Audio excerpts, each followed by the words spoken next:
Let's suppose that we're in two non-standard bases. Let's say maybe that we're in n-dimension vector space V, and we want to take something that's in a basis of B, a set of vectors B, and we want to change it to a different basis in terms of a set of vectors called C.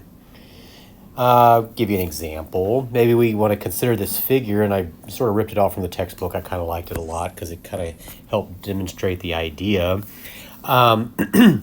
Let's say that we have this vector x, which it looks like right here is the vector x. Let's try that again. There's x right there, which, by the way, you'll also notice is the same vector as we see right here. And well, okay, we can get to x in two different ways. One is by a linear combination of b1s and b2s. So it looks like 1, 2, 3 of the b1s, and then minus plus a 1 of the b2s. So through a linear combination of the 3 and the 1 of b1s and b2s, we can get to x. Or another way of getting to x is through a linear combination of what we'll call c1s and c2s. So if you take 1, 2, 3, 4, 5, 6 of the c1s, and then 1, 2, 3, 4 of the c2s, well then 6 and 4 of those c1s and c2s respectively will also get you to x. Now, here's the question. The question again was, well, okay, say we have x written in terms of one basis, b1, and we want to write it in terms of another basis, c1s and c2s, or in terms of c. Well, okay, let's go ahead and give a strategy for being able to do this. Let's say that we have a basis b1, b2 defined as negative c1s plus 4 c2s for b1, and that b2 itself is 5c1 minus 3 c2. And let's say that x is given in terms of b's as negative 3 b1s and plus 2 b2s. Can we write, rather than x being in terms of b's, can we write x in terms of c's? All right, let's write that out. Let's say we want to write x in terms of that basis c. And again, we've already said that x written in terms of b was negative 3b1 added to 2 times b2. Well, what was b1? We said it was the vector negative 1 and 4. And what was b2? We said that was 5c1 and negative 3c2. So we could choose to rewrite this scalar times the vector added to the scalar times the vector as this 2 by 2 matrix by this 2 by 1 vector. All right, well, let's see. We have a resulting vector that's going to be given by taking negative 1 times negative 3, which is 3. We'll add that to 5 times 2, which is 10. To find that second element in that vector x in terms of c, the basis c, we can say it's 4 times negative 3, which is a negative 12. And then negative 3 times 2, which is minus 6.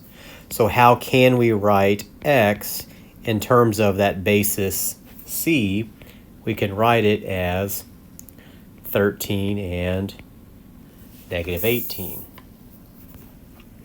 All right, so we can get to x by going 13 scalar multiples of c1 added to negative 18 of the scalars c2.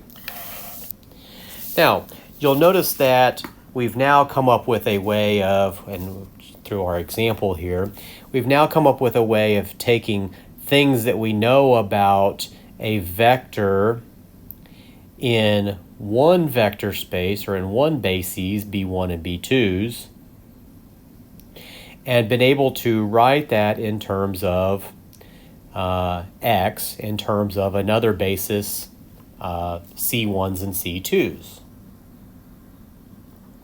So what have we had here? Well, let's go ahead and give a definition for something, or a theorem. It says we want to let B1, B2, dot, dot, dot, C be C1, C2, dot, dot, dot, be bases of a vector space V.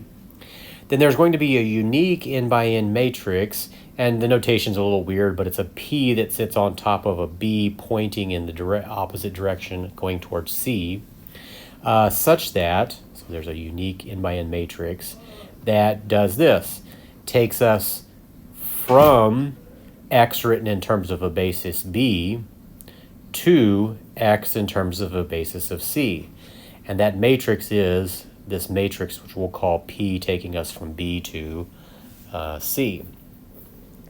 We'll say that the columns of that matrix P that takes us from B to C are called the C-coordinate vectors of the vectors in the basis of B. In other words, we can say that P is going to be determined by taking the vectors formed by B1, B2, dot, dot, dot, in terms of C.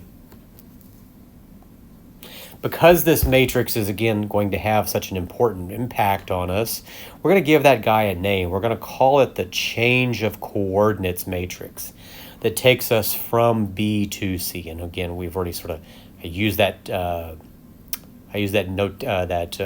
name for it already, but now here's that formal definition for it. We can think of it as, what have we done here? Well, we've taken a linear combination of B to create a C. And because, again, it's a linear combination, there should be a unique way of being able to do this. All right, so if we wanted to come up with the change of coordinate matrix that takes us from B to C, again, this, then all we need to do is come up with the matrix formed by B1 and B2 vectors, where B1 vectors are -1 and 4, and B2 vectors are 5 and -3. So here's our first example of finding this thing that we're going to call the change of coordinates matrix.